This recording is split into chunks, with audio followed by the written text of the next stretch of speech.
একটি স্বচ্ছ আলোচনা প্রক্রিয়ার মধ্য দিয়ে এই জায়গায় উপনীত হয়েছে যে কোনো ব্যক্তি জীবৎকালে কেবলমাত্র 10 বছর বাংলাদেশের প্রধানমন্ত্রী থাকতে পারবেন। 10 বছর। এটা জাতীয় ঐকমত্য কমিশন চাপিয়ে দেয়নি, এটা রাজনৈতিক দলগুলো 30টি রাজনৈতিক দল এবং জোট প্রকাশ্যে টেলিভিশনে প্রচারিত হচ্ছে এরকম আলোচনার মধ্য দিয়ে এই জায়গায় উপনীত হয়েছে। এইটা যদি বাস্তবায়িত করতে হয় তাহলে সংবিধানের প্রয়োজনীয় সংস্কার করতে হবে।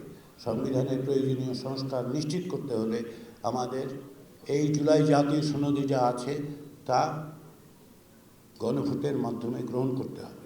রাজনৈতিক দলগুলো এই বিষয়ে একমত হয়েছেন যে বাংলাদেশে তত্ত্বাবধায়ক সরকার ব্যবস্থা ফিরিয়ে আনতে হবে।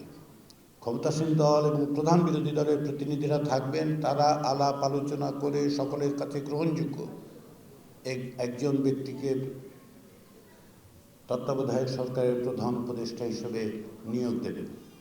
এই ব্যবস্থাটা যদি আপনারা চান তাহলে আমাদের হ্যাঁ ভোটকে জয় করা ছাড়া আর কোনো বিকল্প নাই। অন্যথায় তত্ত্বাবধায়ক সরকার ব্যবস্থা নিয়ে অতীতে যে সমস্ত ঘটনা ঘটেছে সেগুলো আপনারা জানেন। ফলে ভবিষ্যতে ভোটাধিকার নিশ্চিত করার উপায় হচ্ছে একটি স্বাধীন নির্বাচন কমিশন, যে কমিশন গঠিত হবে আমাদের প্রতিনিধিরা জাতীয় সংসদে বসে কমিটি করে বিরোধী দল এবং ক্ষমতাসীন দল এবং দ্বিতীয় বৃহত্তম বিরোধী দল আলাপ আলোচনা করে এই কমিশন স্বাধীন কমিশন হিসেবে নিয়োগ করবেন এবং তারাই নির্বাচন পরিচালনা করবেন তত্ত্বাবধায়ক সরকার ব্যবস্থার অধীনে। জুলাই জাতীয় সনদে যে সমস্ত বিষয় উল্লেখিত হয়েছে তার মধ্যে একটা গুরুত্বপূর্ণ বিষয়, যে বিষয়ে রাজনৈতিক দলগুলোর সাথে কারো কোনো ভিন্ন মত নেই, সেটা কি? সেটা হচ্ছে বিচার বিভাগকে একটি স্বাধীন প্রতিষ্ঠান হিসেবে তৈরি করতে হবে।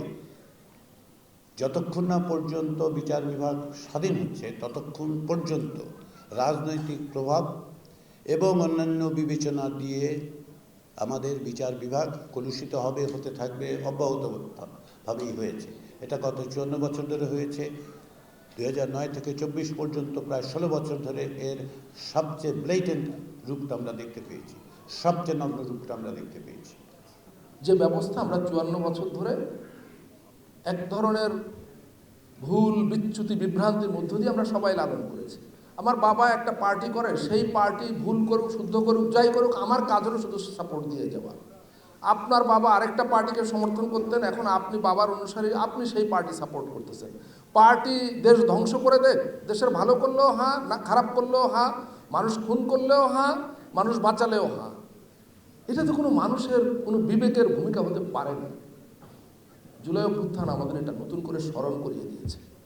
যে কোনো সরকার যদি টানা 16 বছর 20 বছর ক্ষমতায় থাকার সুযোগ পায় আর এই সংবিধান বহাল থাকে, সে ফ্যাসিস্ট হয়ে উঠতে বাধ্য।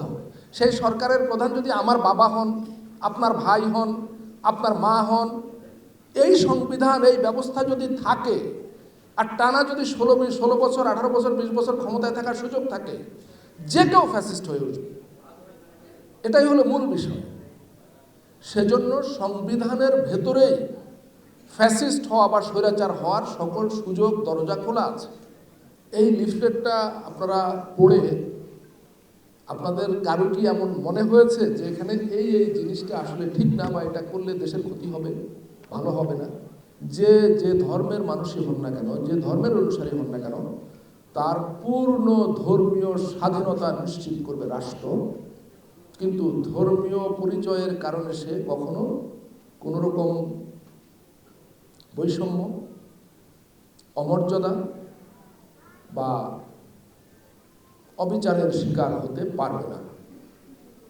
ধর্মীয় বিশ্বাসী জাতি গোষ্ঠীগুলোর মধ্যে পারস্পরিক সম্প্রীতি থাকবে, রাষ্ট্র সেটা নিশ্চিত করবে। এটাই হলো ধর্মীয় স্বাধীনতা এবং সম্প্রীতির মূল স্পিরিট। সেটাই জুলাই চার্টারে আছে।